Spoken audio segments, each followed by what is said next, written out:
and for also celebrate with differences and find strength for make we able share within our common aspiration. And a call we all for make we continue for work together and forge a path so we go able to make sure say Salone become prosperous and for make sure say everybody become a stakeholder by the country in progress and process. Also on Friday, 19 January, the President also signed into law the new Finance Act 2024, where Parliament been done pass.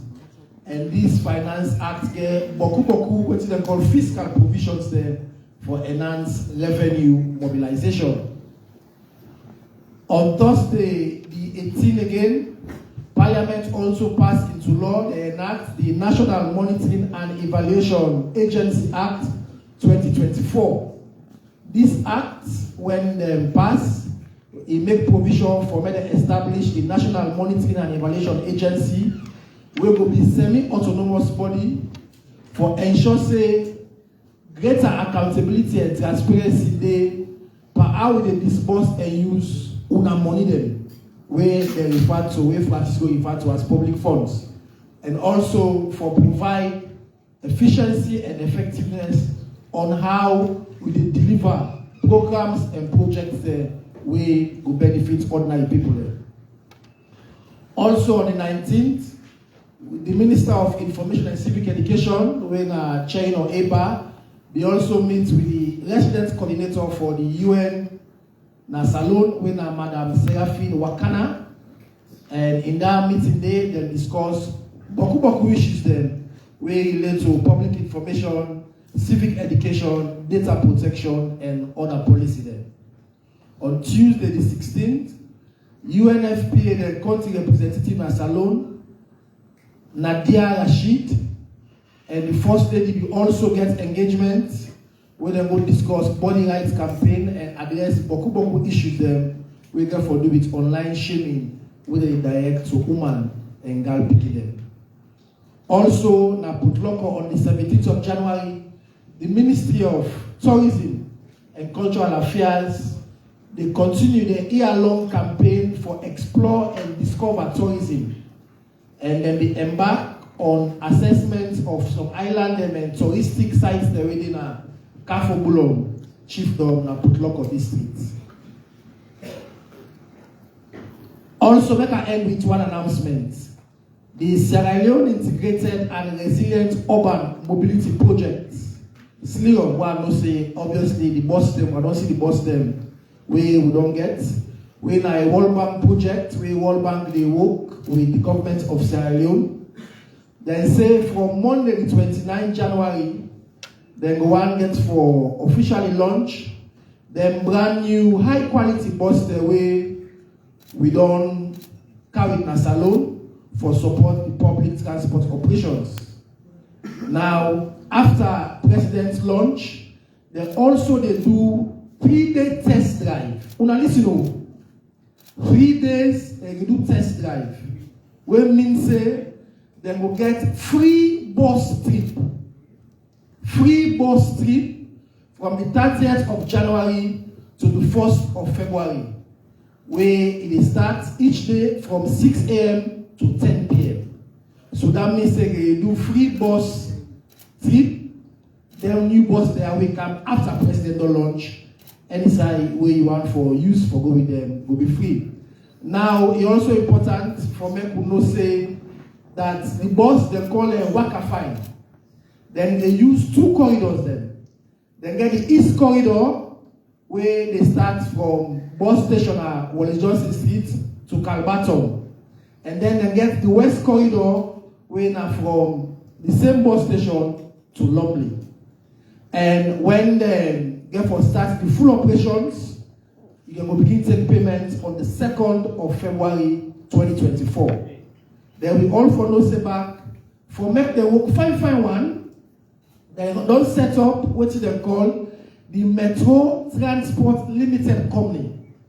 This company are the shareholders that we did now the Motor Drivers Union and the Poda and Bus Owners Association the Keke Union and Bus Riders Union, the members them, now they get for form which they call the shareholders them by this company, where they will be regulated by the Sierra Leone Public Transport Authority within then 2 corridors. So now the announcement that they will get and the updates across government, we will go now straight to waiting we there for today. Like I said earlier, today we can discuss about the facts where President Bio don't take from 2018 where it come on accountability and transparency across governance. And we look at the progress we don't make so far and waiting at the challenges. And when I not say for me to talk this talk, fine one. Nobody not in the position where don't demonstrate for the past more than 5 years the competence, the integrity, the credibility for take this fight, not to only fight to get an office, but also they don't carry the people them along. And I go on for first introduce the People's Commissioner, Francis Benkelfala, where the Commissioner for Anti-Corruption Commission, where we got help we for can discuss the way we there for today. Also, government we don't sign up 10 years ago. They begin one letter say they want join which they call Open Government Partnership, where OGP the coordinator where they you work now for make sure say government and the people left the civic society let trust day. And that trust day for make people get they get commitments them where government we don't sign up to. But forget the OGP coordinator where OGP don't be part of NACID, with the National Council for Civic Education and Democracy. And the woman, we don't lead this process. We don't make sure that this process very credible. We don't do boku work. That woman, na Anna Amida Jimmy, we therefore can talk to it today on what the OGP they about, what is the commitment there, what they do so far. Then we get another possibility with we when our border. We also don't do boku work, na experts, na professional, na possibly very, very credible in this country. Where don't they team up before financial intelligence units, what they call it FIU. We don't work with banks for make sure say any money we Canada, any money we get for go, or the banking system, we make sure say it's transparent. Nobody no use here for play. You keep our money business. So now make we discuss this talk today. We also get where they lead these facts for get transparency, accountability, and the financial thing that when they happen in the country. And then Mr. David Bobo, we also therefore can talk to it about what thing that they do, where's progress they don't make so far, and also talk about big issues the way they don't deal with and some of the challenges. So, as usual, the panelists then, with the exception of the boss, we normally we lead panelists or give them more time. We can give a lead panelist then, Francis, 7 minutes for talk general, because I know say if you want to talk about the achievement that we don't make so far. In fact, we can forgive you some press conference then for the next 2 years. Because they're beaucoup. But then we go on for make you able to tell me for summarize so far waiting the ACC don't achieve, what you don't they do, and then what are you plans them ahead. Because obviously we know say this now is second mandate, now a new mandate president don't get. Oh no say you go also get new vision and you want to take the ACC move forward. And then we'll come out to Francis, we'll come to Anna and David for also talk to me about which one are respective agencies that we do, 5 minutes before open to questions that we can send to me already. We don't start from online and then we come to people the way they are today for can listen to it. So Francis, Over to you, the People's Commissioner. All right, thank you very much, Mr. Sandy, for that introduction. Good afternoon, everybody. Hi, everybody. Good afternoon. I want to talk to Mr. Sandy, not a very good care of anyway, he's a very good minister, and they are doing well in the Ministry of Information. And as you know, we in ACC usually can get with your press conference, but like he always say, ACC don't operate in a vacuum. They operate within the framework of the governance architecture of Sierra Leone, even though we're independent by the laws, but we also collaborate. And one of that collaboration we get, now for make sure we work with the Ministry of Information, because now all part of government business.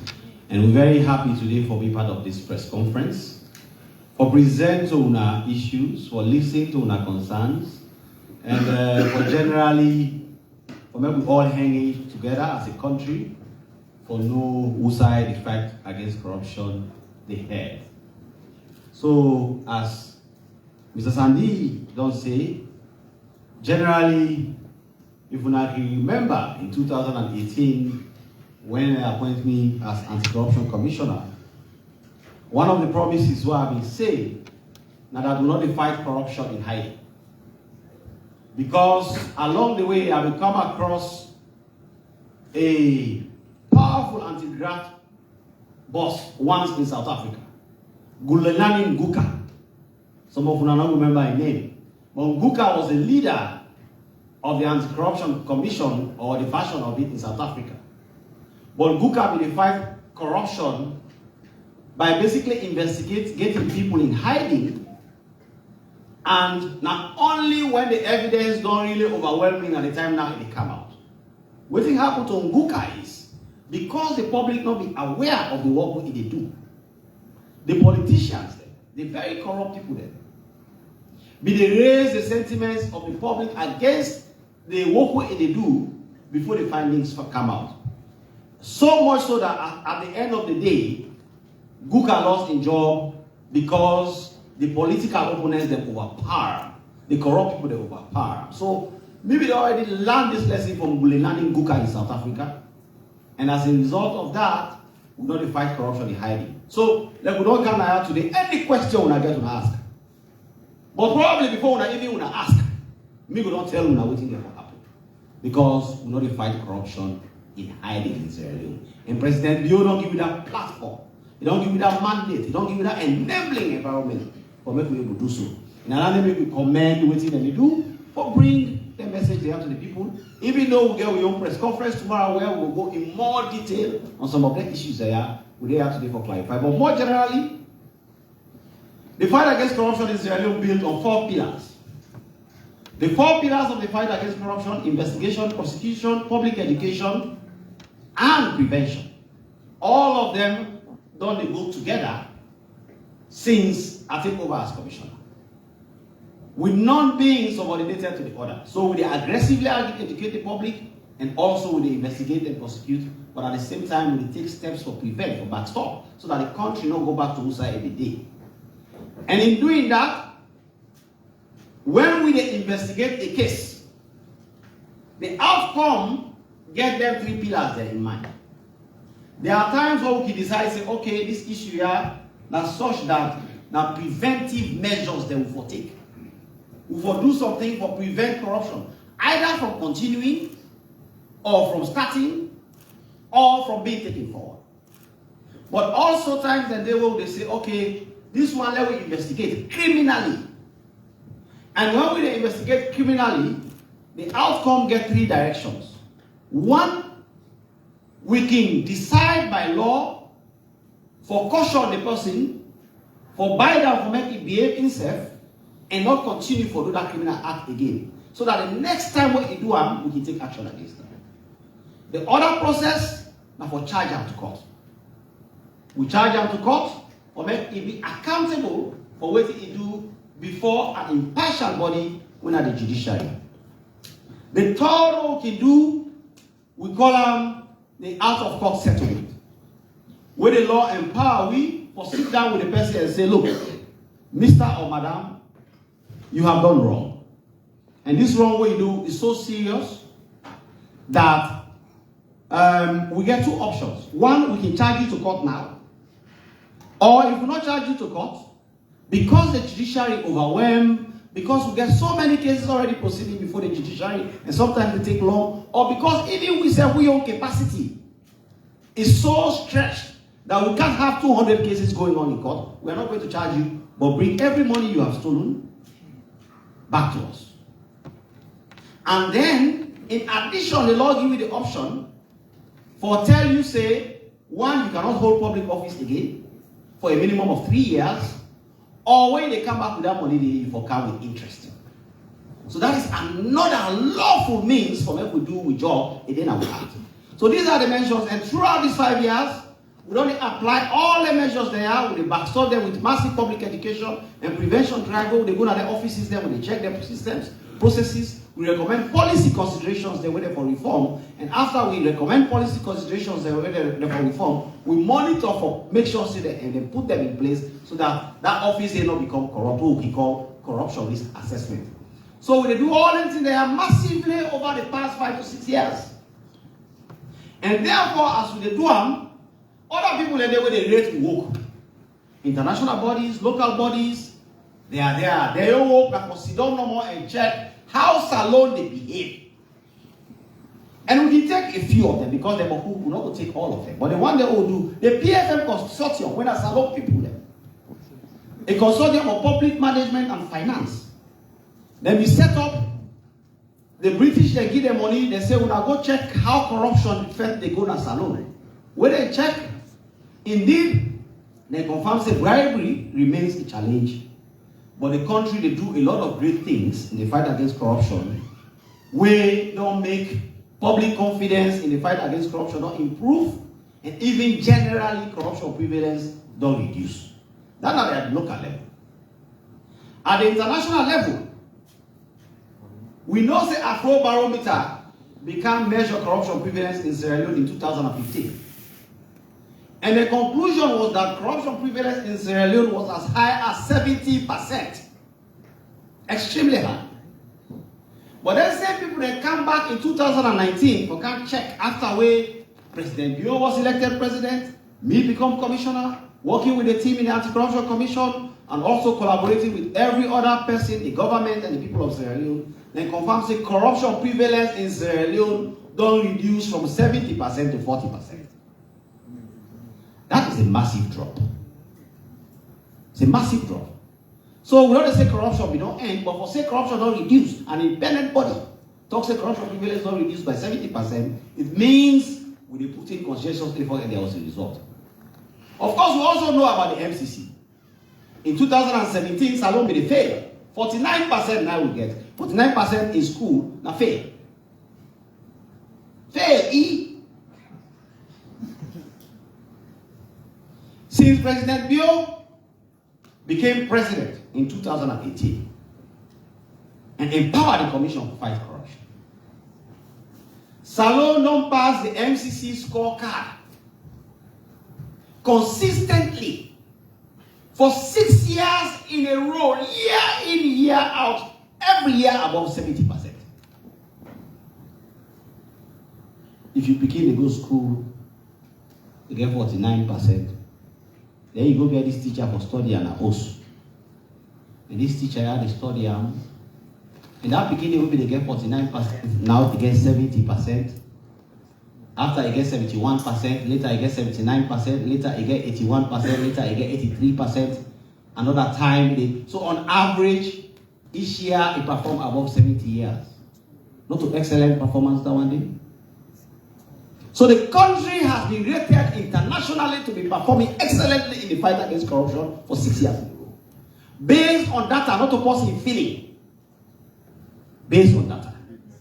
So, now they don't make Salon don't pass the control of corruption indicator for 6 years in a row and we don't qualify for the MCC. But beyond MCC, we don't validate, we say, they are excellent people, 70% throughout. We get Transparency International. Salon Mide 131. When President Bio become president, me, Francis Ben Kaifala become commissioner. 131. We'll be there at the red zone. 6 years onward, Salondon jumped 20 places upwards in that ranking from 131 to 110. That's it, na miracle. So all that they are to continue. By the time they tell you about world integrity report and all that they show say we are doing well in the fight against corruption. Like I get over Sunday, we say we're not going to do this press conference today. But I want to do. So all this they show say locally and internationally there is a validation of our work. We know they try for talk say we don't kill corruption. But waiting very crystal clear. Not that. Waiting what they do against corruption in Sierra Leone today. Better than any time in the history of Sierra Leone.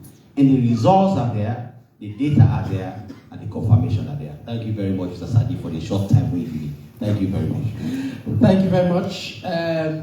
Well, when I see the energy we manage up with it, the same energy we use for start this fete. But just quick one, Francis. I know say like you say, question for Boku, but just quick updates. We will not say obviously after the COI, there will be recommend some investigations that will be done for Dr. Samuel Kama, former President Koma. We get any updates on that before we open any questions? Because we got some questions already for answer. Yeah. But these are just general updates. So if you get any updates, are they today for answer? Exactly. Yes. But me and my colleague and journalists, we can also get a good time tomorrow on ACC. This is not the beginning. Because there are other people that look with good friend David Bobo, they all get for answer. So we are not dominate the podium. But indeed, the COI will recommend say some of the residual issues that inside the COI investigation, they say they're not going to make decision on that. Let that issue go to the competent body where the authority for look into them and let them look into them afresh and where possible take action.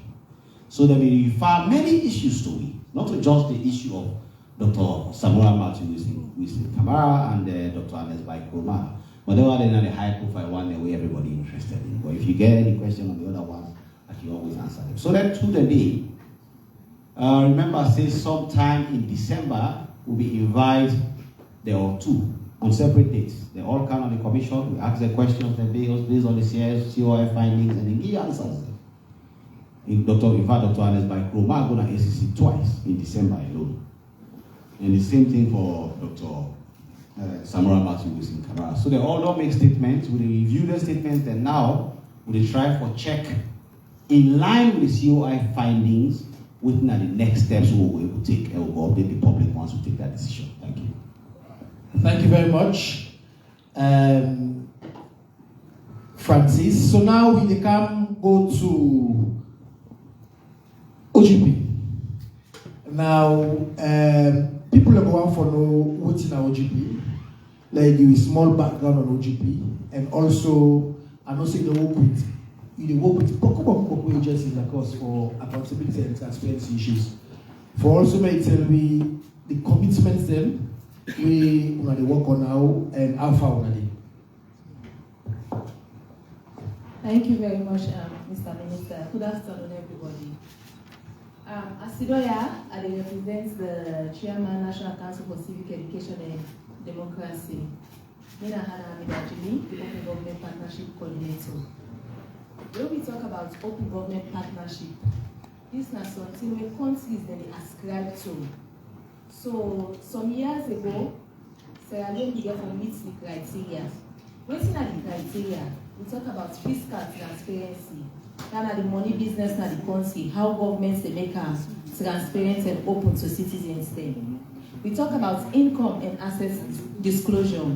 Initially, when we start income and asset disclosure, it be just there for high-profile people then. But thank God to we commissioner today. It don't make us say everybody where they receive money from consolidated funds for ensure say it declare income and assets. So then they don't make we don't go up another notch in the OGP arena. We also talk about citizens engagement.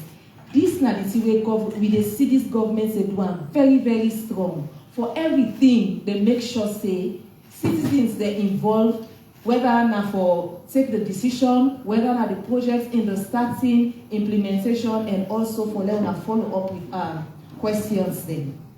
The final one na access to information. When Sierra Leone pass this into an act of parliament, automatically will become qualified. But then when you meet some criteria, it don't mean say because you don't meet the criteria, you don't join before forget us them. Before they make progress on them every year. So over 10 years now, Salon don't they insert this open government partnership. But the open government partnership, you get things the way they do. One, the first thing what they do, would they make sure say we get this kind of engagement, we say civil society and government they come and then form a steering committee. This they comprise equal representation for government and civil society. Civil society they for make sure say then bring out the issues then and help governments for identify outside gaps then governments they agree with civil society and then form commitments then. Then their commitments they also now the national action plan. Then commitments they also all the around 5 big things the way the OGP they look at. One, na effective management of public resources. Governments they create reforms around them thing they are. 2, you get increased public service delivery. We all don't see a very good news where the minister said which is no, but the bus system. Now an increase, it be already there, but increased public service delivery. We also talk about creating safer communities. This now for make sure say when we talk about access to justice, we talk about waiting they make we community then be safer. And the final one now an increased public integrity. This they tell you say anybody where they take big office for make sure say he honest and he get integrity. So these are the values of OGP and the reforms they create if they around them 5 grand challenges then day. When we don't get this, we look at them 5 grand challenges then day, we develop commitments. But again, what's not their commitments there? Their commitments are the two way governments they implement. So now that make, as the minister writes, they say, we work the cuts across all MDAs, ministries, departments, and agencies then. And they work with them all. But not only MDAs, I need civil society and the media their voice. Because why are they here today? Now for telling about what we don't do, who side we don't reach, and waiting there for be una role after today. Because una don't be part of this process now as I sit down and they talk about time. We develop commitments then, and then commitments are geared around reforms then. Reforms now changes then, or policy where governments will put together. Civil society they around for advocates around them. And also make sure say people are aware waiting governments they do. So this year, when we develop them commitments here, it gets a timeline for implementing 2 years. OGP say inside 2 years, governments for implementing commitments here. And after you don't implement them commitments here, 1 year into implementation, OGP Global, they send an independent researcher and they can ask questions. And when he asks questions, he foresee the evidence. What's not the evidence? If now acts of parliament, then foresee them. If now policies, then put in place, OGP foresee them documents and they. If now consultation we say we do, then for senior reports and then for see pictures, all the one and then are evidence-based reporting. And then they put all that and they and put Salon at the map. Now at the independence review mechanism, then they come after 1 year and also at the end. So as you they don't need 2 years, you continue again. So at every point in time, a country they implement a national action plan. So we just gone down with 4th national action plan last year and we're in the process now for developing 5th national action plan. But before I come to 5th national action plan, I need for tell you small but with 4th national action plan. That 4th national action plan, it began 4 commitments then. We now open parliament. And based on the reforms then and the things the way parliaments do for make sure say they open and engage citizens then. Now you see say parliaments get service charter. If you go to parliament, you see the ramp.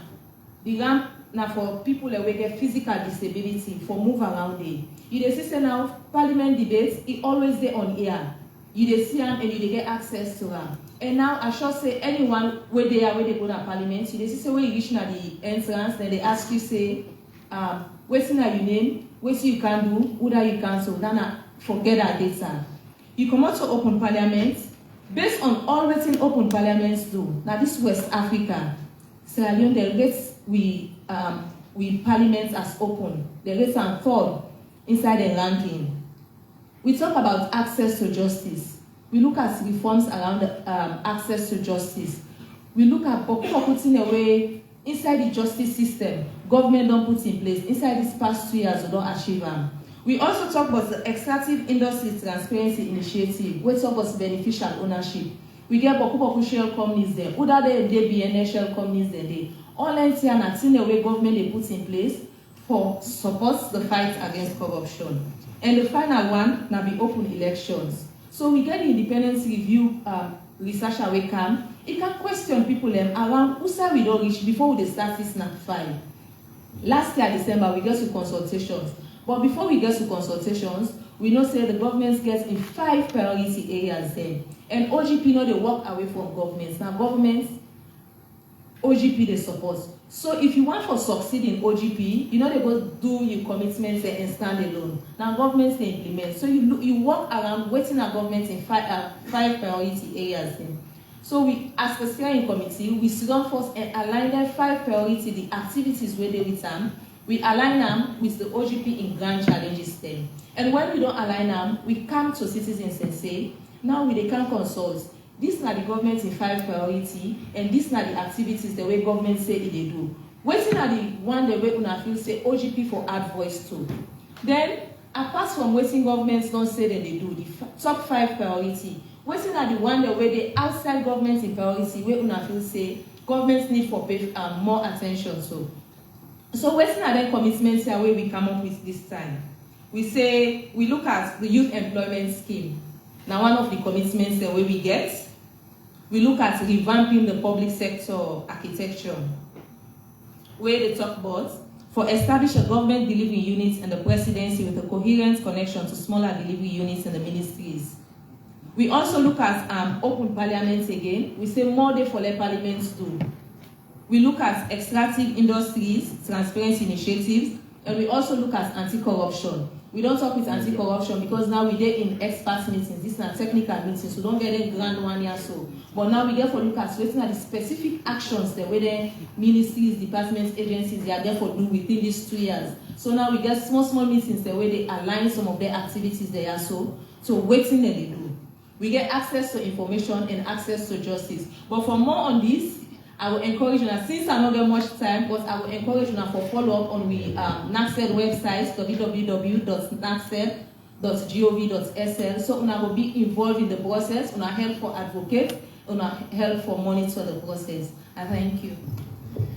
Wow, thank you very much. You see where they say what man can do, woman can do more. Thank you very much, Anna. The important thing we will take from what Anna say, that government in commitment. So whilst Francis don't say but what ACC they do, we will not stop there. We also committed and they support the OGP process. Now I make in fact, like way Anna say, the 4th National Action Plan, they rate the parliament as the 3rd most open parliament. We mean something. So we mean say, even if you get ideas or you get thoughts about the parliament, but at least the parliament open, people can see what in parliament they do, people understand what in parliament they do, and even you think about the ramp. Also very important as well. Because we got to make sure say, even we citizens there, we company we get disability, then say we get access to the parliament. So I think say like Anna say, the NACSED website there, forget more information of the things there, and then they work with civil society organizations them across board, and we know say they will continue to do the work there. For now, focus on NAC 5, when youth employment, when revamping the public sector, anti-corruption threat, transparency initiative threat, access to information, continue where they go for do. So we now go to the way they look at the financial sector. Because the fight against corruption they are cross governance. So now broad team, all sectors. And I don't talk now specifically on governance. Look on governance. But now we get somebody where the director na FIU. Where instead of your work, now for look at what's in the happen in the financial sector. For make sure say transparency there, accountability there, thing them there where not they give the government or the country bad image. And people only use this country for do bad way campaign money business. So therefore I will invite my own brother David Bobo for me also talk to you about what the FI they do, what are the big things that we're going to do recently, and also what are the plans that we get as the director. So over to you, David. Thank you very much, Honorable Deputy Minister, and I also want to greet the members of the press. This is an opportunity for the FIU for share to know what they do. Even though most of the things they want to do supposed to be discreet, but we believe we get a responsibility for also tell the people of this country what this institution mean in terms of promoting the integrity space we all began for. So the FIU, now the creation of the law, the law will create the FIU, now the Anti-Money Laundering, Combating the Financing of Terrorism Act of 2012, though there have been some few amendments to that. And one of the things what we for know is that finance, they play a key role in every crime. So people then they commit crime for get money, and people then they use money for commit crime. In either way, it undermine and erode the confidence that people then get in the financial sector and the economy as a whole. And by extension, it undermine the stability of that country if we don't take action. So the whole idea about the creation of FIU from the international standard, the Financial Action Task Force been think and say, the way money they play a role in undermining global peace and security, we need to put some structure in place where we will look at that area there in terms of money laundering and terrorist financing. So then the FATF will come up with a number of recommendations, what we call the 40 recommendation. One of their recommendations specifically requests member states then or countries then for establish a specialized institution like the FIU. But the FIU can take different model. We can get administrative model like the one we get in a salon. We get the model with a law enforcement model, and we get other model than with a prosecutorial model. You know, so we own model now the law enforcement model, meaning we own work now for look at what happen at the financial sector space, for put together intelligence where we see say there are unusual activities, and then able to assist the relevant law enforcement agencies for take action. So in terms of the approach to that tax deal, we do them from three broad perspectives. We get the preventive measures then. We mean say the one that we, the institutions that we get the mandate for give out license like the central bank, like the Australian Insurance Commission, the one that we did the license, the one that they for do financial services business in this country. There are certain things that we need for let them do for ensure say they prevent criminals from using them for let them carry out illicit activities. So we they help the supervisory institutions and they for come out with directives and measures them we require of them. One, how they bring customers on board the business. Then we call them KYC. We get for each sector, the banking sector, we get their own directives and guidelines where they speak to that. We also they engage in, they require them for monitor transactions. Because when you onboard the customer, you don't say this person they work, now this money they get, now this kind of business they do. If you begin seeing money where no feedback.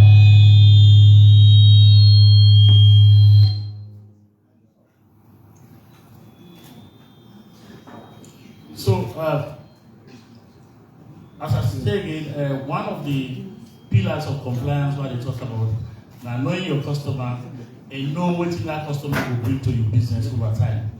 So if you see the customer, they bring something way not fit by the profile where you get about them, you get a responsibility to go to the other requirement we have for report. And we get, over time, we get the banks, the Bureau of Change, and other institutions that we call reporting entity. They file the report to the FIU.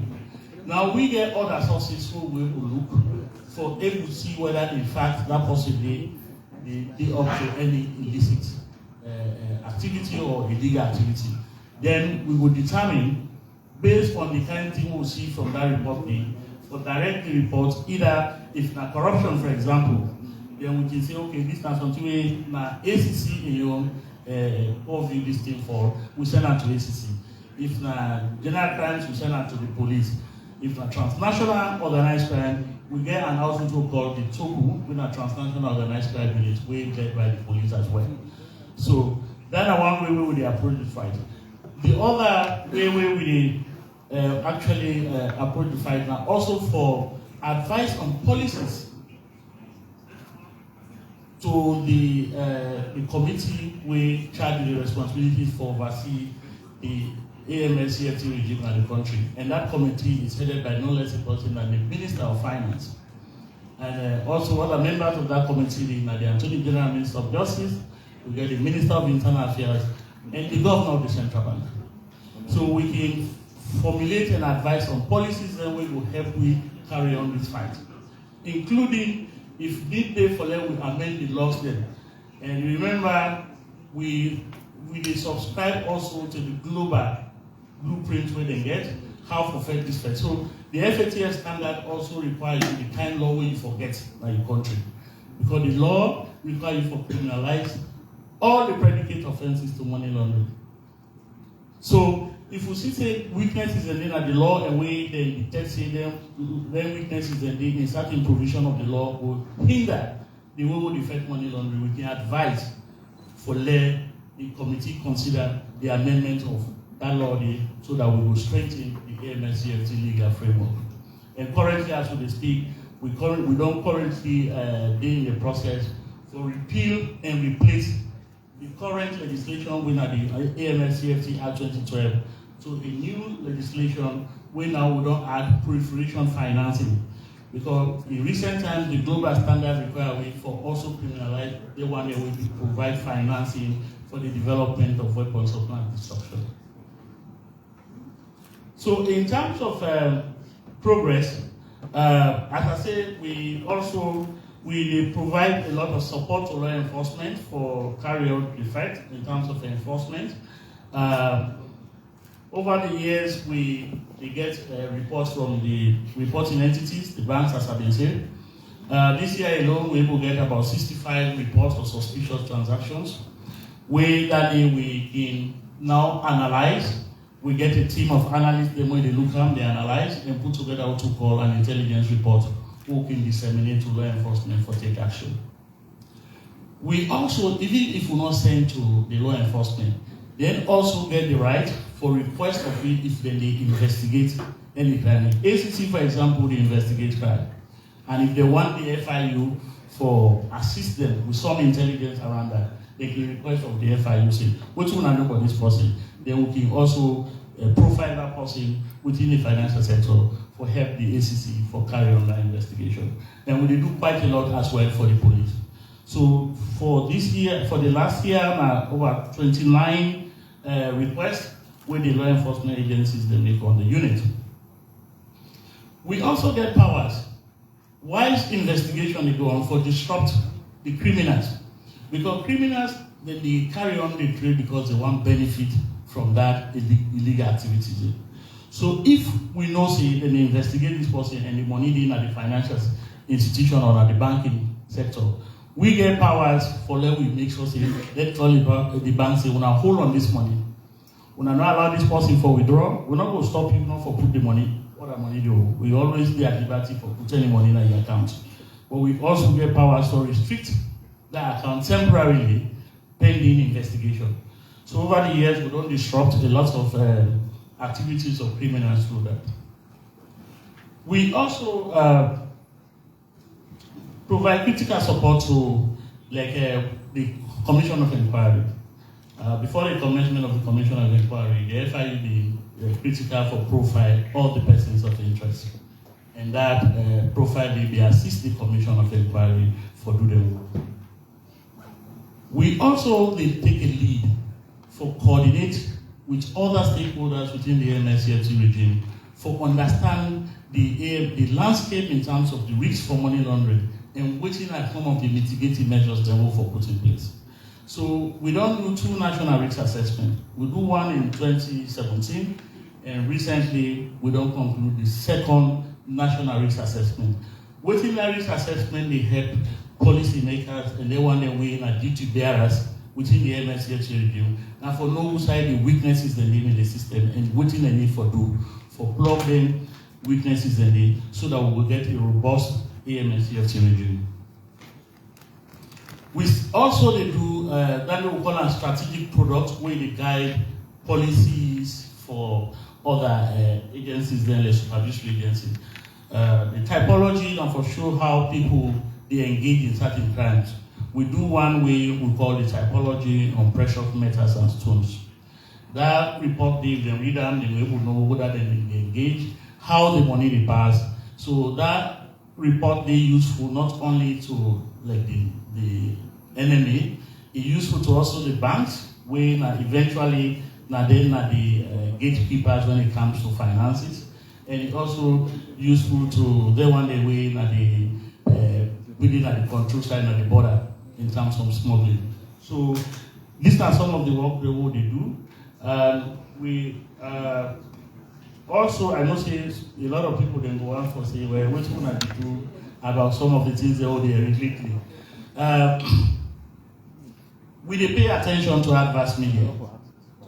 Anytime we something we get a whole unit or division within the unit, where they look at the media, what they happen at the street. And when we see something, when we say a border on we mandate, we look into them, we ask the relevant questions to the people that we will say for good answers. The recent one where everybody know, the super advertise, we understand say they request the public for invest into a scheme where people then go make money, the returns on that investment is unbelievable. But this is not the first time we don't deal with anything. We don't go down this road before. We don't deal with my coin. We don't deal with other one that way I can name wealth builders, you know. But people still continue to give them the opportunity for let them take away the hard-earned money. Because Nikki always say responsible citizens they help government for protect the property. The fact that because you don't say police station there around there, not mean say for left your room and do not open. You get the responsibility for protect yourself. So, but now the same thing they happen, people can fall for them bits then, and one thing we run through all of them when they don't deal with over the years, wealth builders, my coin auction above, 20X Pro, all of them. Now one thing common, now Ponzi scheme. A scheme where the ability for deceive somebody and then buy into the cheap lies so that then you go invest in money. So when we get this wind of the operation of super parties and we don't see the 2 mobile money services are involved, we will try to engage them. Already we get a very good relationship with that sector there because we don't roll out with directives and guidelines to them. Waiting a need for prevent criminals for abuse that platform day. And we do that rollout day in collaboration with NATCA, where they supervise the technology end of things, as well as the central bank within the Bank of Australia. So we begin to engage them. And one of the things where we learn clearly is that the super advertise itself, as an institution, not get any direct relationship with any one of them. They try to aggregate money in the name of investment through established agents for the companies there. Now that's that. And then for talk about super advertise, super advertise they established them sometime in September where they acquire license. So sorry, Bobo. Usa would they now about the super advertise business. And they can't be well like just because I think more people are getting transfer. All man know how them form super advertising. Now who side them dey now, because you know say people are worried, they're anxious, but who side them dey now for super advertising? So I just want to clarify some misconception before I come to that. Now, super advertising, of course, they register as a company with CAC, but there are certain activities where you want for undertaking in this country. It's not enough for let you get a certificate from Corporate Affairs Commission and then embark on the activity. Mining are one, financial services now other. So apart from the fact that you get certificate where they register you as a business entity, you have the obligation for seek license from the competent authority, where in the case of financial services, not the Bank of Australia. In this case, we find it shows it, they don't ever even approach Bank of Australia, let alone they get license. So they don't get no business. And when you apply for license, we have FIE, since we did part of that process there, because we do vetting of source of funds, we didn't know you for whether it be what you want to do by the system. In terms of social ordinance, when we realize then they use some agents, them and through the agents and they aggregate funds, we go after the agents then. And as we speak, 30 of the agents then the couple they who don't instruct them to more by money services and they for free. And the total amount as we speak now about 3.4 million in the new news or 3.4 billion in the old news. And the ownership of super advertising, that one Chinese data. We don't get all that information there and we don't provide the intelligence to police. As we speak, police, then they work very hard for make sure so they trace the one the way they behind that business day. And so that we will be clear as to who side we money they need, and then we will come back to the public for telling what will happen. Thank you very much, David. I think I make, if I forget, young man with competent, with knowledgeable, we know what he talk about. And I know say I began in first 5 minutes, but the reason we can extend because, in fact, one question where we just get from online, where one we Paddy Lamaraba ask now super advertise. So because you start super advertise, I know say you don't answer that question because you simply want to know what's the happen with super advertise. So now we will go straight to questions, and then we will start with the questions that we already they don't send already when they don't send ahead before we can and then all done we will go to the question that we una get for us because we always want to respect una we don't take on the time una don't can for come attend and participate to be by this press conference. So for the question then,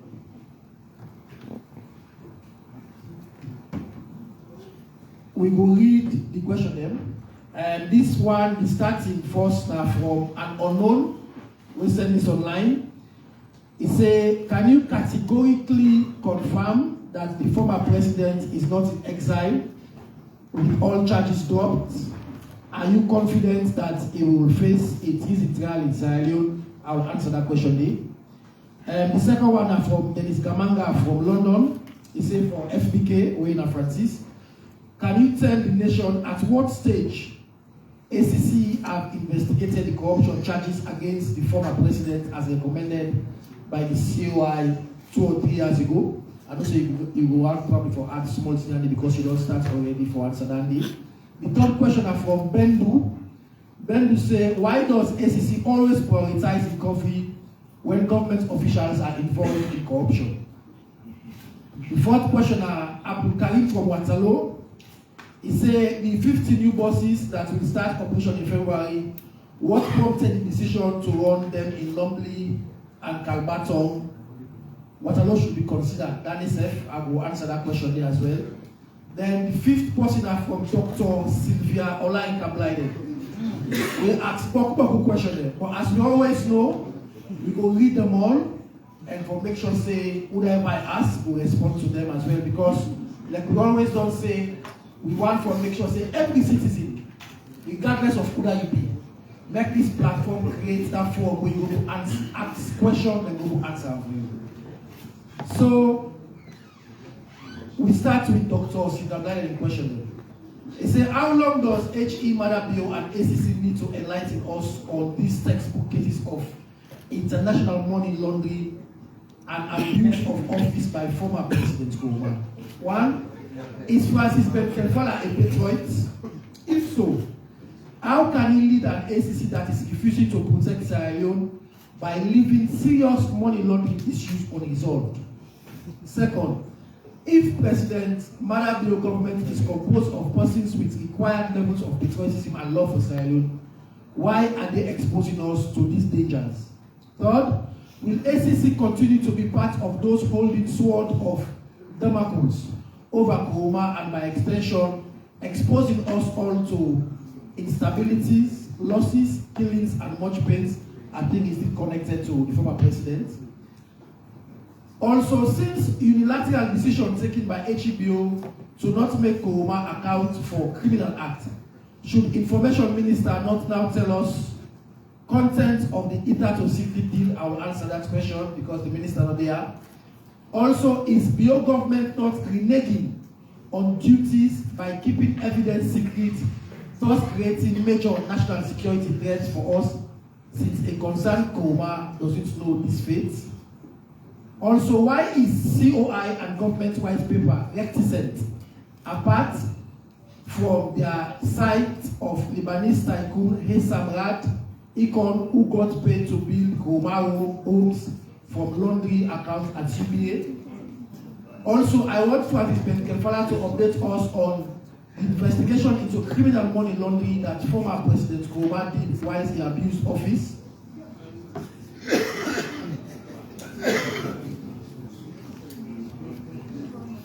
Also, did ACC investigate Kouama's money laundering partner, Sampa Antonio Famtosonigo Sampo Menizi? I think there are some Chinese people in Samo Yu, Wing Jingshong, Sam King, Twin School. I think I've lost an of you Francis. So, you know, permit me for next year also, like we don't say, we create this platform for people to ask questions. Now, the duty for leaving a question and then we respond to them. Did ACC work? Now, Lord, did ACC work with US Treasury since Kouama's money laundering partner was designated on 17/4/2014 as a shadowy financier and banned from US bank system? I don't know who than the shadowy post we talk about. Also, how far as the BO SMEP government unraveled mystery of the $3 million sent in Kouama's laundry bank account, seemingly from Qatar, but without knowledge of the Qatari? Lastly, why has ACC government not acted on evidence of Kouama's money laundering cash flows, bank account numbers, and monthly bank statement tendered to the bank colleague Thompson COI? Then now for the AC Commissioner. From Moses, we please request an update from the AC Commissioner regarding the investigation of the Clerk of Parliament and his wife. And then we will take this other one, last one from Amadou Lamran Abba, where they not already answered the question on super advances. And also he asked about arrest. We don't talk about arrest. But also he said one for no from the ACC Commissioner. What does he make of President Bio's statement that he will intervene into the issue in Parliament? And also if he is concerned about how the President will get involved, especially when the ACC is investigating the clerk. So I think that the question the one in there, let's just quickly start with this one. We get to do with exile, not exile. Now, we know say on the 17th, last week, January, the last for former President Kouama be going to court. They make application for make them continue the bill, for make them vary the bill condition now on medical grounds. So, as far as we know, as a government, after the 17th, the Wednesday, we immediately called a press conference who say no less a person than the Attorney General of this republic, answer all questions them regarding the trials that went on the Apple, the treason trials that the update on, but specifically on the case where they are caught on the former president. At no point in time we talk about exile. So as far as we're concerned about government, USA now, the court we don't grant the application, and the former president don't take this order with the court key for do the medical in Nigeria specifically, the court be say, and then on the 6th of March, now the court don't say for make a return and adjourn. Now, what if they say that this? We don't say as a government, we make sure say we transparent and we open on all things where we get for informed people. So therefore, we don't know about any exile. We only know say the matter in a court, and then on the 6th of March, the court don't order say the accused or the applicant, as in that case we made the application for make itself available and should this the back day we don't need for make sure say that they take place. We don't comment what will happen on the 6th of March because we not go be hypothetical. Say if this happen or this not happen, we don't go comment on that one day. On the 6th of March, the government lawyers they go to court for make sure say we continue the things inside. Then somebody also asked question on the before I come to Francis on the issue about the buses. What to make for they not consider Waterloo. Now we know say initially the buses the way we be the try for make we get now about 200. Where if that project they be continue, Boku side and forget. But because of this funding we will get with the World Bank, in fact in total, this funding they cost $52 million. The $2 million na government own contribution. The $50 million are the grants we will get from government. And as I don't read earlier, I don't tell na outside the corridor enough for the east and na the west. But we know say if we get more buses, we could definitely consider people where they as far as the Waterloo corridor and number 2 corridor. Because as a government, we also know say they get challenges with transportation. Now we don't also try for engage private sector people we get money from NSF see how they're going to support this way transport project. We also know say people they send message on social media for they say each of them bus here they cost $1 million. That is also not true. The project get boku components them. One of the components them now for make them purchase them bus there. And because we're not transparent government, I want to listen carefully to the cost where them bus their cost. Now, the project gets 6 different components. The first component now for me them procure them bus there. Now under this, each cost of the bus now $119,000. The cost of the 50 bus step in total now about $5.9 million. That means a $5,950,000. $5,950,000. Now for imports and other duties them, where they count the bus they pay $1,547,000. So the total cost of the buses, per unit of the bus, the total cost, the imports and the other duties that they pay go up to $7,497,000. So when we say about $7.5 million the bus cost. So these are the figures then where the bus cost. Because we as a government want to make sure everything is transparent. But you don't stop there. This project also involves footbridges them where they don't make, they overhead them. We don't say they lumpy, to the tree, we don't see them all over, we don't say that they do river force. They also cannot make bus stops the back. Part of this project back, now from what they do what they call road improvement along the west corridor. So we also can do the road there, they rehabilitate.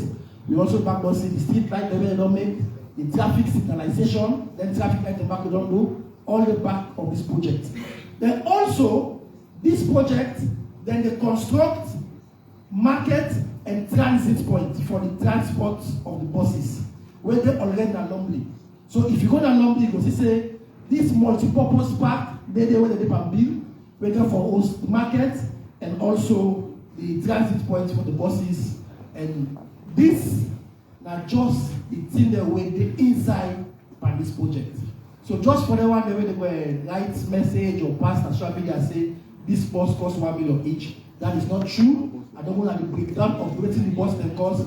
And if you need any other information, we will available for me to answer them. So we come over to Francis. We are not saying that he will question there, but I know say very capable for making answer that question and give people enough information for the one we can house. Francis. All right.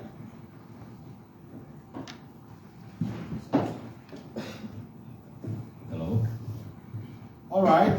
Thank you very much, Mr. Sandy, for steering this process and also for bringing the questions, starting with the one from the dear brother Gamangara, UK, where they asked the stage at which the COI recommendations in respect of and by Kromadi.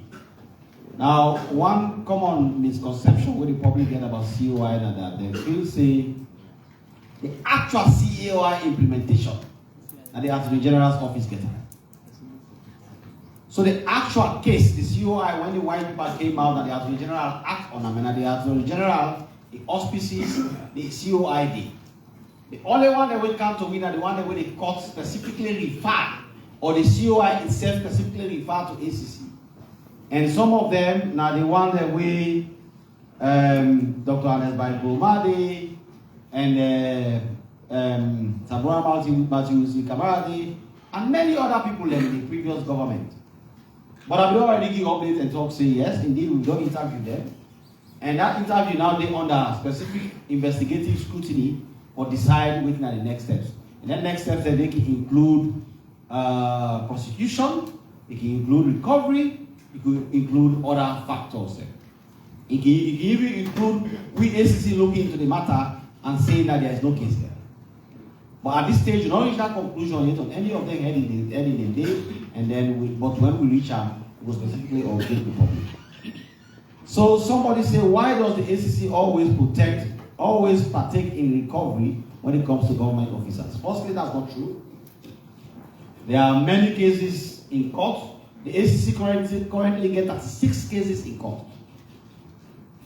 And of them 36 cases in court, 12 of them reserved for judgment. And then 12 that they will reserve for judgment include people then in the current government. So it is not factually correct. It is not data correct to say that the ACC always they prioritize recovery. No, in fact, we prioritize prosecution. We get plenty cases in court. The only thing the ACC now like a factory, it's a processing plant. You get a downstream end and you get an upstream end. The downstream end of the ACC processing plant is what happens at the ACC. When are the investigations, reaching conclusion and a decision whether to prosecute or recover. The upstream end of the ACC's processing plant, not entirely there with control. The judiciary is not the ACC. And therefore, when we don't send cases to court, sometimes generally we know say the case they can take a while. And because sometimes they can take a while before the judiciary, sometimes they can clog up. And if they clog up and we continue for send cases and continue for send cases, the downstream end who say we mostly get power will become problematic. Because what is the point of sending 600 cases to court and you get only 2 judgments? The entire 2023, we only get 2 judgments from the judiciary. 2 judgments. Imagine me presiding over an ACC for 6 years and we continue to get judgment at the rate of 2 judgments per year. Therefore, because we know say the judiciary, they're self-constrained, sometimes things don't move fast, sometimes cases can be difficult, they are overburdened by cases, a lot of constraints that they will dedicate. I don't send all kind of letters to the judiciary reminding them to keep judgment in our cases, to move with our cases. But sometimes genuinely they themselves are overburdened. In that case, we can look at certain cases there and say, look, let's recover. Let us cut the country's loss. Many cases that, if you now remember, back in 2017, Sierra Leone began a fortune of a very good anti-corruption commissioner once, Abdul Shankun. He charged many cases to court. At trial, most of these cases, there were judgments. They find the people are guilty. But what did end up happening? All the cases that they crumbled on appeal. All of them were overthrown. After to Kaba, there was the Director General of National Revenue Authority. I can list all of them. They crumbled. The country lost twice. The country lost the money that was involved in those cases that those people may have embezzled. Till today, nobody not get that. The country lost by sending good money after bad money by prosecuting those people.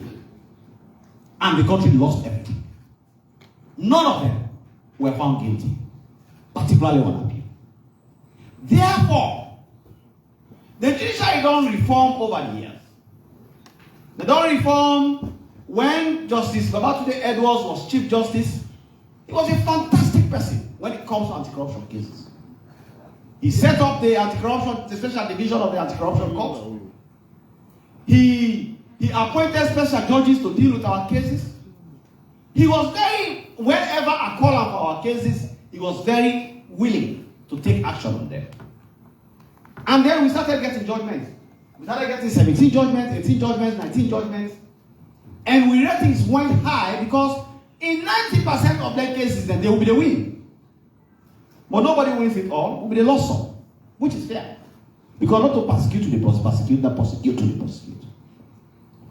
But then, in the years leading to the election, we can find out saying the judiciary in output with the cases were not as we want it to be. And there's a clause. 36 cases in court, 12 reserved for judgment, some don't be reserved for over 1 year for judgment. It's a problem. So in the downstream end of the anti-corruption cases production plant, if we say we continue for just send every case when they can't to the judiciary, then something is clearly wrong with us. But they are giving power for look at certain cases and say this one let me recover. Let me not go to court because the court they already get too many cases before them, and we are not getting the outcome we want as fast as we can. And I can tell you this, and I will repeat. I will not talk from I become anti-corruption commissioner, and I stand by it today. The strength of the fight against corruption does not lie in what another person can do. The strength of the fight against corruption lies in what the institution that fights corruption can do. So, if we don't charge many cases to court, and then cases that they go on before the court, and there are over 36 of them, you can go and verify. Also, we get another option for recover. For take money from them. For example, let me give you now an example. This case will start to investigate recently concerning SLRA, where about 4.3 billion was diverted by the finance officer at SLRA working in conjunction with some people in the Ministry of Finance. Now, the case don't start. All of them were arrested and taken to the commission. The first thing we did was to say, we now will take that money. We not get problems now. We dey investigate for charge to court. But before we get big, the first thing we have to do is to return all that money. As I sit with you here today, those people have returned to the ACC. The money is locked right now in my office. 4.3 billion euros. It's in my office. Now, since the days of Milty Magai, to Shaka Stevens, to J.S. Momo, to Ahmed Jankaba, when somebody not give 1 billion euros to this country and bring a car back. All now when a journalist in there, anybody don't remember a case where somebody has stolen even 1 billion euros and brought it back? in this period, we don't recover over 65 billion euros cash from the corrupt and return it to the country. And that not include what you again at the office right now, when are nearly 4.3 billion euros. But yet, we are putting in all this effort, billions of euros recovered. When the salon reached that stage, there were people that they take money, they bring and come back. We were all here. It's not happening. In 2018, when I was appointed commissioner, I was shocked. The judiciary, the entire recovery for the year by the judiciary was 131 million euros in fines. But in one case, just the Hajakala case, we recovered 3.2 billion euros. One case. By the time the year ended, we recovered over 15 billion euros. But as a country, we have to know what our priorities are. And when we do the recoveries, we not try for talk say the people they don't do corruption. And we not try for talk say other consequences not for befall them. Some of them will still charge them to court. But the narrative around it has been that the only thing where the SEC they do now for take money no more from people. It's not true. We they recover and we they prosecute. We they recover and they recommend some of them people they have lost their office. We they recover and punish.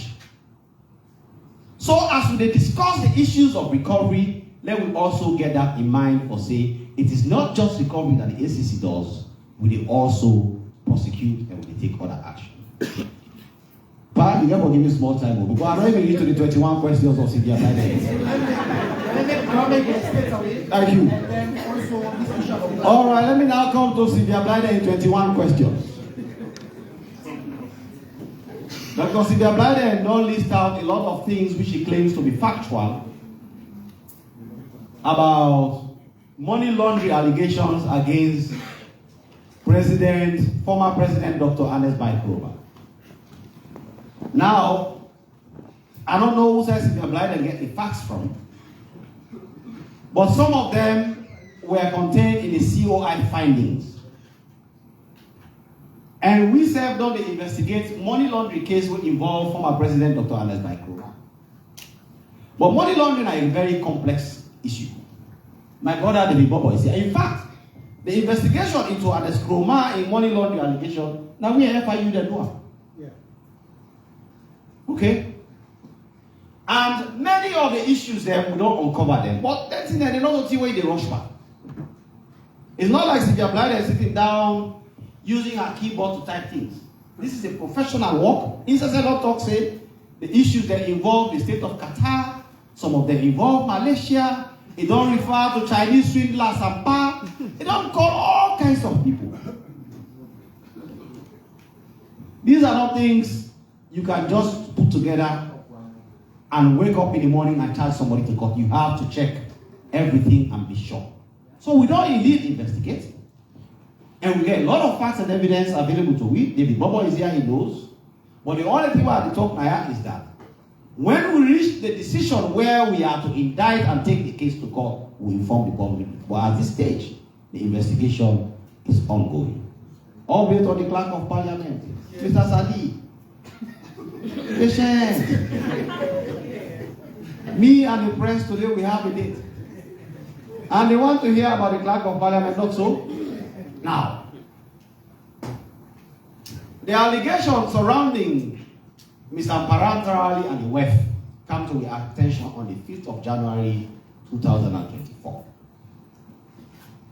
Immediately, we invited them to the commission, both husband and wife. We asked them, say, Pa, now true say you recruit your wife now the commission. He said, not to be recruiter. He said, but now true say you go to parliament. We say, okay, but now you're not the head of parliament, not so administratively. He say yes.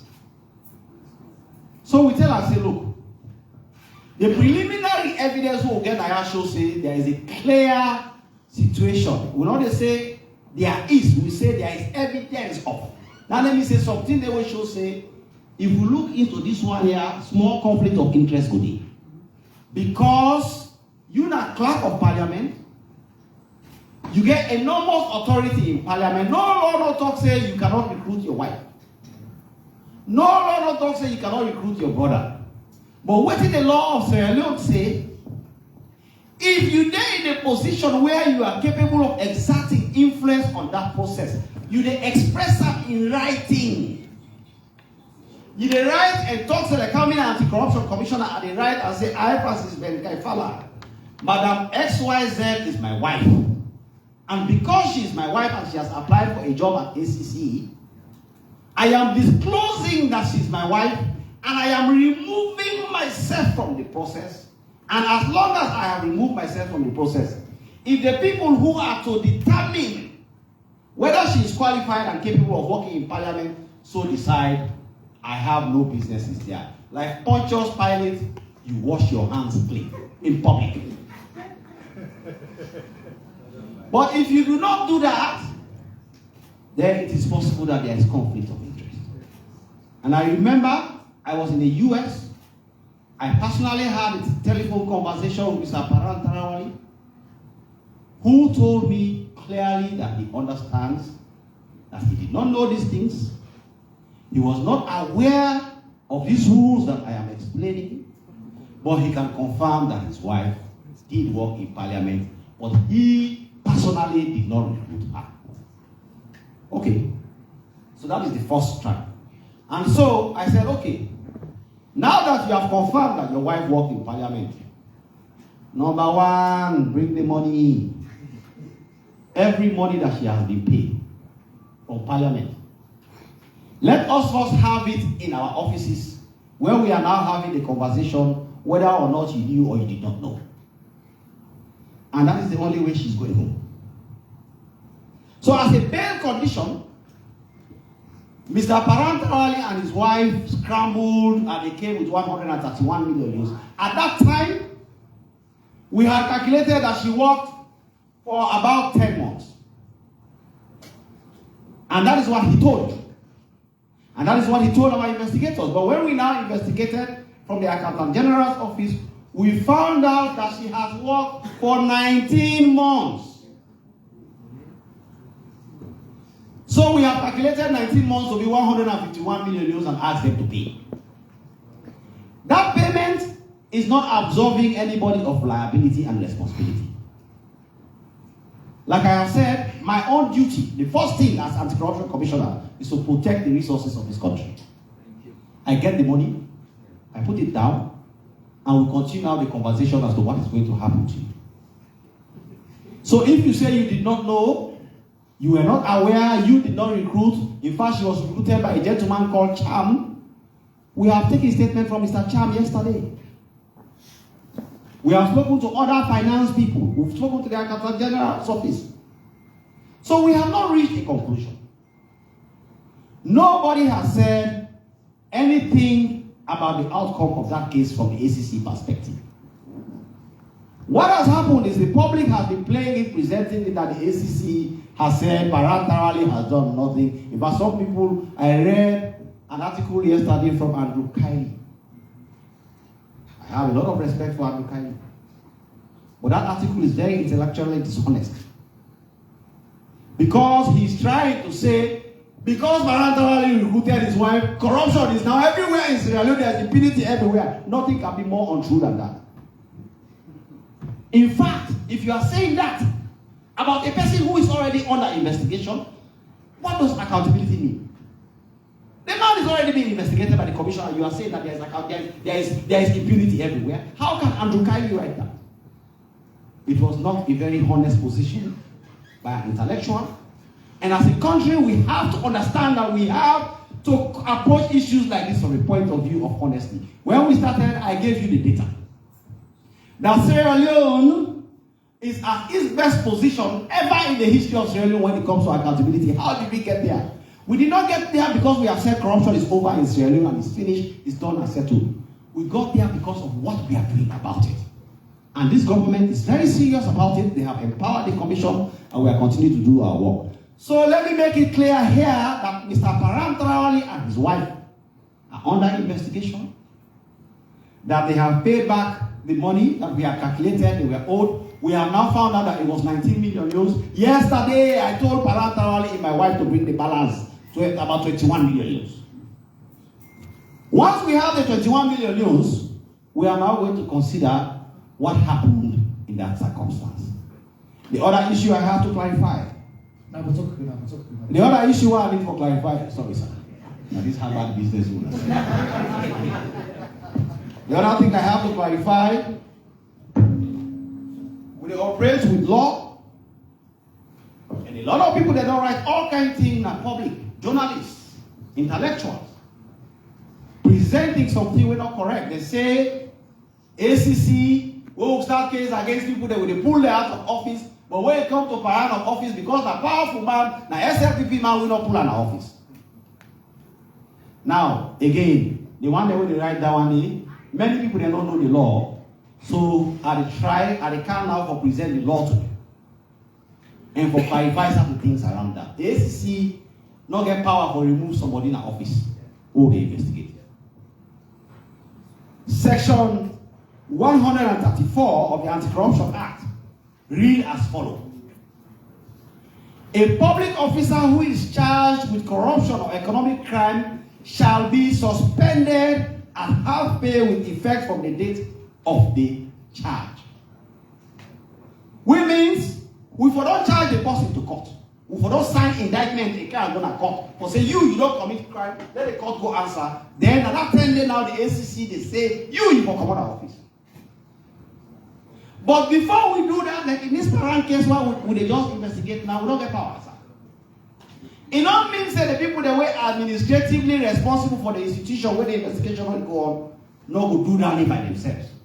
But this time way how the public, they say that the ACC, they be figurative, they left around, it is not true. And then they use the case of Aisha Johansen for justify this allegation against me. Let me again make something clear. Aisha Johansen was charged to court 1 year before I became commissioner. 1 year before I become commissioner. When I become commissioner, I can't meet this indictment before the table.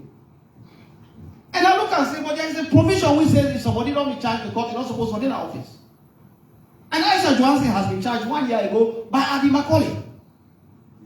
Therefore, in accordance with this law, I say, Madam Aisha Johansen, you get to come out of this office now.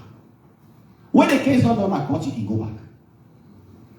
But people that don't use that thing they will do against Adi Macaulay and say, when I be Aisha Johansen and give all kinds of explanations, say, we decide for go after her for pull out of office. No, man. We not decide for go after her for pull out of office. Now the law go after her for pull out of office. And this law not invoke it because the trigger is that he will be charged to court. Thank you very much, Mr. Sandy, for the time for clarifying our issue today. Thank you very much. Thank you very much. And I hope say this will don't give adequate information if you will catch the question time. Because I don't say, but who question and they will get for us, we do have put on that day. And now, I just also want to tell and say, because we committed to this fight for accountability and transparency, normally in Commissioner, we press conference, we don't make commitment for don't do that. But we extend the time, so we'll give them one when they inside, we don't come, we don't left all side and day for come, for make sure say, then back ask question. Now, just last comment before I just open the floor. On, I'm going to ask a question about President Bio comment with the MPs there. Now, obviously, you could not say when issues that they come up in Parliament, not one issue no more. So President Bio interaction with members of Parliament can border on on party issue, on operations in Parliament, on how the party they do with legislations, and constant engagement on the day. So when President Bio say he go intervene for talk on issues where they border with the MPs, and then they talk about Parani matter. Because Parani matter already, like Francis say, the ACC they investigate.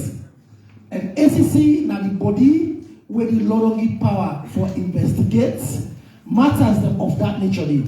So just for clarity, when President Bio talk to the MPs where they engage them, it not be actually talk about Parani matter say go intervene on that one day. There are many issues the way the MPs don't raise with the leader of the party when they represent the parliament where I must say it will therefore talk to them at leadership level or also at MP's level as well. So now, we can open for questions. So, question time. If commissioner don't answer your question, but this the expose, what will be the secondary school? They speak LDS, they say expose. Waiting the commissioner don't do so. If you don't answer your question, you are the big and the big. No, ask again. Ask different question, yeah? Okay. So we start from the front, the woman with the glasses, and then we resident man, Mr. Kamai, and then the lady, Seth, and then the other man with the white, and then the yellow. So we start with the 5, yeah? So we start with the woman with the glasses. Yeah, now. We all know the ground rules, and one question, we don't want no commentary, we don't want no introduction, yeah? Okay, carry on. You name and your question. So from the last ACC press conference we attended, the commissioner will say maritime administration are one of the institutions very notorious for corruption. In these instances, what needs to be done? I mean, if lessons are not taught, you go continue for the job and you think it's something right that needs to be done. So for avoid you, because in every auditor general's report, maritime administration may be found for corruption. So what are you going to do to prevent such? Thank you. All right, thank you, Epic Radio Maritime. Yes. Okay, let's start from the man already yellow. So they come up, yes. Yeah, my name is Augustine. I report for Heritage newspaper. Heritage? Yeah, Heritage. Well, I asked a question about Paranda in home. So, when you mean do that, we so you can push the mic to money you want because it will blow you. Yeah. Okay, I also Paranda in home and do that. I was position holy. So the people that want to know, they asking for that. Okay, whose position in the whole of parliament? Yeah. All right. Okay, yes. The next married near you? Yes, as an Bishop from Concord Times. Mr. Commissioner, 6 years down the line, one for get data, one for know how many convictions the commission now gets in court, and how many discharge. All right, so conviction and discharge. Yes. Hassan, eh? Yes, sir. All right. Godfrey Kamara, Sky Radio. Mr. Commissioner, sir, ASQ Joseph Kapua was allegedly Talk your lawyer. they allegedly waited Kapua for embezzlement for money for development of SLBC. So is there any investigation about that? All right. So, Mr. Kamara, when are the last man for the set? Mohammed Kamara, the watch and psychology. Mr. Bobo. The World Intelligence, Financial Intelligence Unit, to me, mean to say, we have to be proactive for information before the act. May not be reported at the Commission of Inquiry. And I can't find out for say, I never will get documents that say, hundreds of millions of dollars and be put at risk to just like Bikoni, so you apply in talk, you go. That's it, you don't be in our office. Who slaps is where the financial intelligence unit to get during the time where people say, you don't see them, what you going to do for that don't happen again. Because we get, for example, I'll give you an example. We investigated a case wherein the former commissioner of NRA, and there are 3 banks and a lawyer bank in London, each and every one get 12 million pounds sterling. The money where people say the free fees are not need today for within a salon. What's it be the state of family financial intelligence at the time? Was it conspiratorial or what? Thank you very much. Now, so always say, Mr. Kamara, your resident manager. Now, we get 5 questions, 4 now for Commissioner, 1 now for Bobo. So, Commissioner, just a reminder, maritime, position health, Hassan, data, and then Godfrey, right? All right, on Kapua. So, just straightforward, maritime, remember I said in that press conference that we talk as most of the issues border on 2 things. Administration, that means the people that will administer for do better. And 2, supervision. The one that will supervise them supposed to do more for make sure they do the work. So, but when it comes to the corruption allegations, we will now for investigate, they continue to investigate, and for recommend action, they will go improve the place. What work was done? The work, straightforward question. She was employed as HR officer, sir. HR officer, human resource officer at Parliament. That is what she was employed for. 6 years down the line, how many convictions? I don't go give you the exact data, but I can tell you, say, over the years, some years we get 16 convictions, 17 convictions, 18 convictions. The only time when the conviction don't plummet very seriously was 2023. We observe that because the elections they come and they go improve now. So we work with the judiciary for make sure the prosecution and conviction rates improve. But we also get about 86% conviction rate and about 14% failure rate. So balance that. But if you need more information on that, you can go on the website www.anticorruption.gov, or you can speak to Mr. Sadi. Mr. Sadi, please stand up, let them see you. Mr. Sadi, that's the famous Mr. Sadi, will answer all your questions that you have, if I cannot answer them here. Then, of course, the Kapua case. Madam, the Kapua case, we don't completely investigate them, thoroughly investigate them. And one of the recommendations, when we sent to the Minister of Information for the attention of the President, that if we change leadership, na SLBC. Because we find out, say, the problem at SLBC was not really that kind of corruption like the one where they talk about the 2.7 billion euros. Now, the administrative lapses. So we find out, say, if there is a new leadership with a new vision and impetus working with the people there, then we're able to reform the place, working with we for make the place better. So that recommendation that we made to the minister, and I'm not saying that they make the change them all. But I believe, say, it play a role, and I'm not be surprised why I really say they don't move the gentleman when they head the place to another place so that a new leadership could come under a lady. But I think that a few issues. Thank you very much. Bobo, just before you answer, person also, Usman Osfield, be asked about, just if you have information, if they ask, say, the new bank switch system with a launch, how will they able for monitor commercial banks, retail banks? So I don't know if you have information. In addition to what they asked about lapses now, if I promise to come out. All right.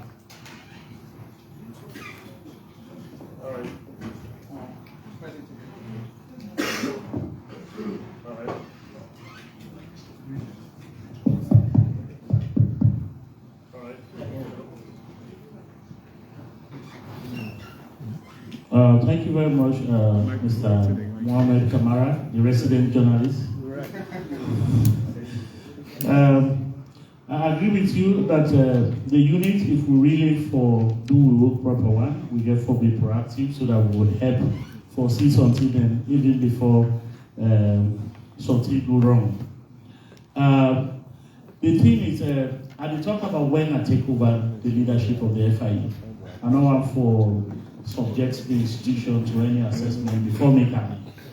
But when I come in as an expert in that field, I see certain things been lacking as an institution, and also the work with the oversight committee, how we will address some of them. One of the things that we therefore tailor the fight with respect to the risk where the country faces. And I tell you now about the national risk assessment we don't conduct in 2017 as well as in 2023. So we will use that document to see the national risk assessment is to see corruption is high in terms of predicate offense. So how do we monitor politically exposed persons? The first requirement we are put in place now for ensure that banks can report separately on politically exposed persons, so that we see waiting we personally do within the financial sector space. That are one of the reforms they will do. Then one of the things that the handicap we for reach out to the global network, now the fact that we are not member of Egmont. Egmont now the group of FIUs we don't meet the minimum standard, and when they admit you into that network, they will share information with you. And for example, like how I-24/7 they work with the police. Where you need for know about somebody, you just put another network there, then they can take action and provide you the information.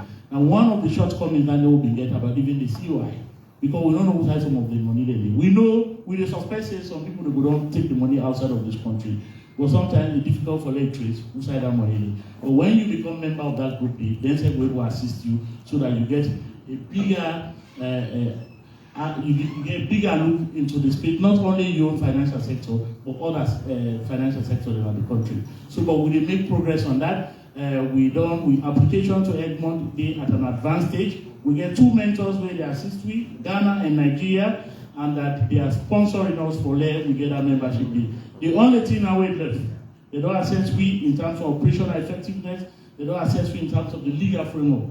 Part of the need for let we review the law. I've been telling us here we currently repeal and replace the AML, the 2012 Act, to a new act. Part of the reason why we embark on that review day and the repeal of that act, now for make sure say let we take on board the advice of the mentors for review certain provisions that the law we will give you access for becoming member of Egmont. I believe say with that reform, it's not going to be business as usual. Thank you.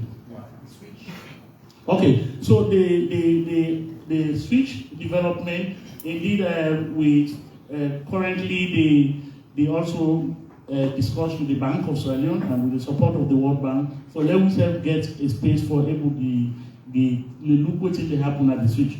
But that not happen yet, and I'm not going to talk about the current position. I will left Andy for the Central Bank for TikTok. Thank you. So this is the last set we will take now. So what's up? We will take 3 naira and then 3 naira. Last set. All right. So yes, Madam, you first, second, and then third. All right. So no, I need to take with possible situation again. So the Maui now, yes, you put it before. You always don't ask question, not giving people a chance. You as well. And then Bianian, yes. All right. Okay. Let's start with the yes. Good afternoon all. Name Nara Manu Jalo, been a student in Nafobe College. The question we were asking about what this said about the super adverts and then the own investigation. And in fact, so like after the investigation, the people that with all like losses from this, then get a refund from them because like as the because we don't say like just like in Salesforce, there are people that don't they like in my coin, although I anybody in my coin. But with people then we don't see say why make more people then join at this super advanced and because of maybe not too much of engagement in job or that thing. Somebody can tell you say now. Okay, so you ask if reforms, so, yeah, right? Okay, so reforms. Bobo, reforms, yeah? Thank you very much, madam. Yes. Yes, the gentleman is not there.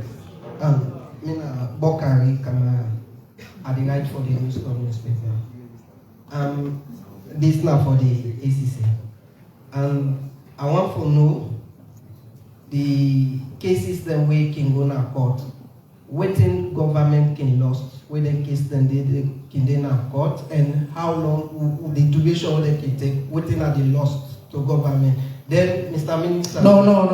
One question. Please, not a question, now just concern. Okay. For we did inside this world, they tell me say we for ask one question. Somebody they outside they ask 21 questions. Okay. All right. I will answer that. I will answer that.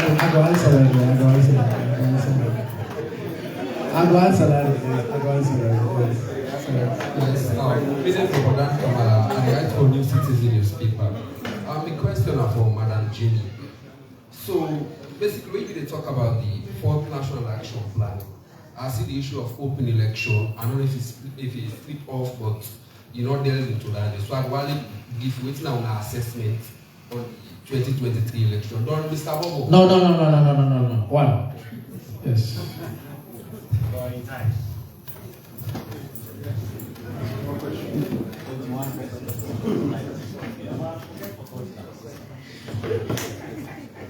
Yes, sir. This is what I say at the right for the eminent newspaper. This question goes to the commissioner, sir. In 2018, the commission will promise the people of San Luis the money they recover and the yield and for the diagnostic center. But of course, almost 6 years down the line, we don't see anything. So one waiting and wait forward for the money when they recover.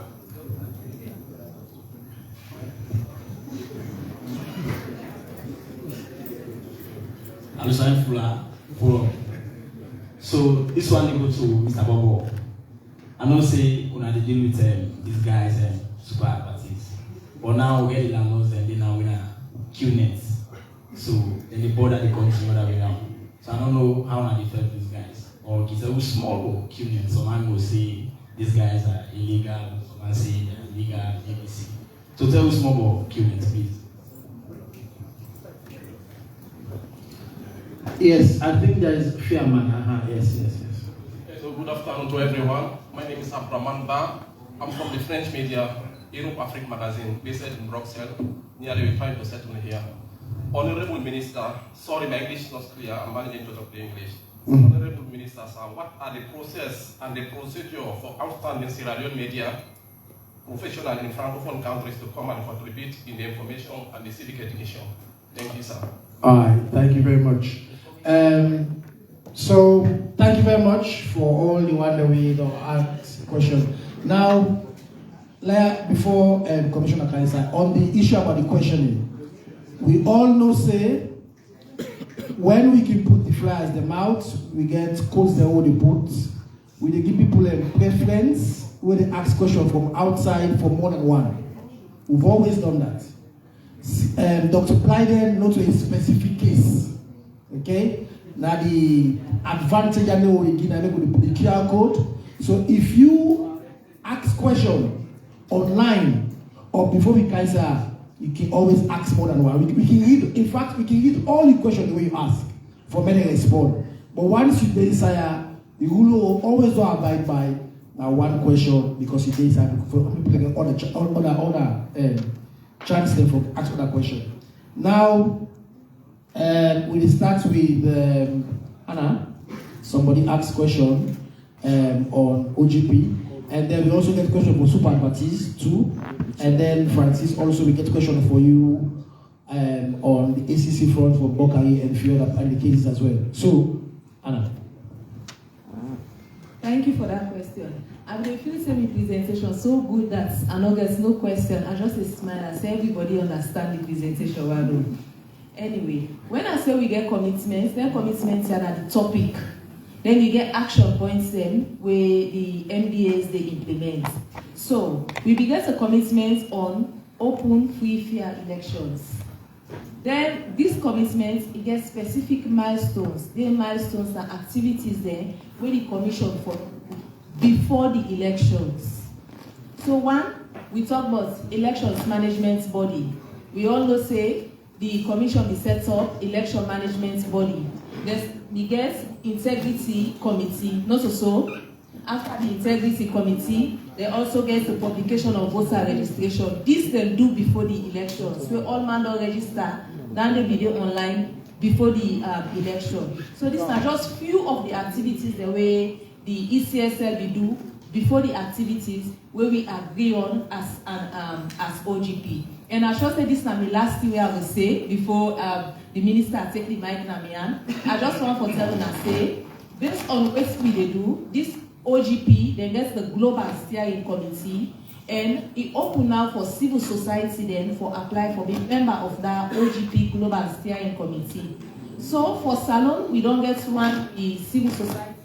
When a currently member of the Sierra Leone OGP steering committee and a civil society person, they don't apply for them. And when the voting get for open, I get for ask the minister for make una support and vote for them online. Thank you.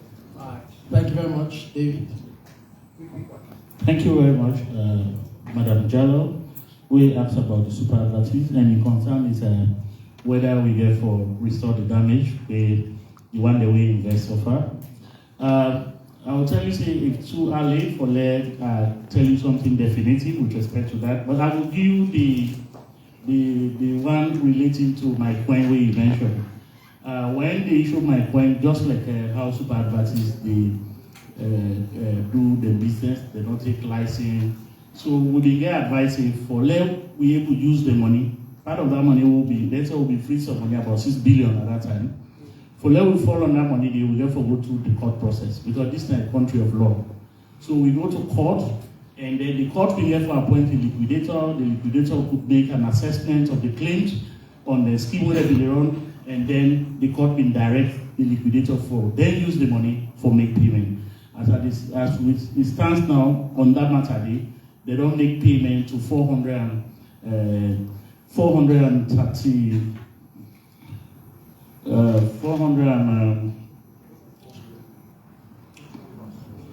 Apologies for the over 400, yes. But I think I get the figures. 424 of verified claimants. Yeah. So probably this time will follow the same pattern. This is a country of law. We therefore will not just take that money. We will don't freeze with Afri money and Orange money and say we will pay. What will pay? We need to know whether they get legitimate claim on the scheme, and then the court will now direct to say, we'll now go ahead and pay the people. So that's why it can work out. So it can take time. But my advice to people then is that, as journalists, let we educate with people then. We don't go down this road before. For so many other schemes that don't kind of before we people then take the money. Let we educate them. Let people ask the hard questions. You can do this business. Which institution do you license for doing? As I say, for other business, if you want to sell then come on provision, you can just go register as a business, then you go open your business. But for financial service, mine is strategic sector of the name for let you begin operating. You therefore require a license and somebody therefore monitor you for that purpose. So let we also pass that information. The other one, the QNet, yes. So quick one on QNet. QNet, we don't we work on that more than 2 years ago, and we don't pass the information to the police and transnational organized crime. They work on that, and the position was that we for actually even ban QNet for operating in this country, because just like super advertisers, they don't get license for undertake financial services. But then the few people they say they can do anything for them at this point. They will take them overseas, they get business where they will come, they do online marketing, all of them things. So let we help for educate the people there. That cheap way the way that they lost the hard-earned money, good, and it's a responsibility for we all. Yeah? Thank you. Okay. Francis, 2 minutes. Yes. Bokari, they asked the cases where they go to court and they cost to government. On average, every case will be charged to court. That are the simple one, not the complex one. Every case will be charged to court. They cost this government an average of 45 million euros. And that includes the payment to the pay prosecutors then, the cost of investigation, and the cost of prosecution. 45 million euros. Somebody else they asked for 2018, they say we'll be saying with the bill diagnosis center. Yes, indeed. We give ACC recover, we give money to government, and the president they make promise that they will build a diagnostic facility. And no say there was some work going on at Kerry Town. So I don't know what the status of that, because really that not we own control now. We own control only they at the stage of recovery and handing over to government, and now the executive they take control of that. So if I get further questions on that, I kindly ask Mr. Keketoba Sadi, he will do an update. Thank you very much. Thank you very much. I think we will get updates on the diagnostic center from the Ministry of Health. We are not saying that they may lead that process. Now, so we end this press conference. I want to tell you all thank you. Because I know say we almost don't do 2 hours today, we add extra 30 minutes. And until we meet next week, I want for wish you all the best and want to continue to stay glued to the Ministry of Information and Civic Education. Thank you very much.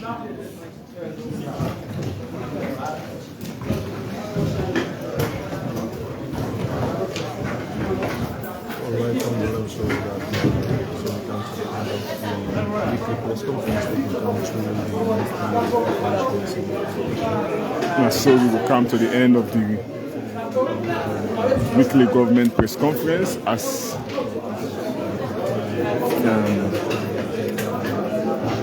the topic we did with accountability.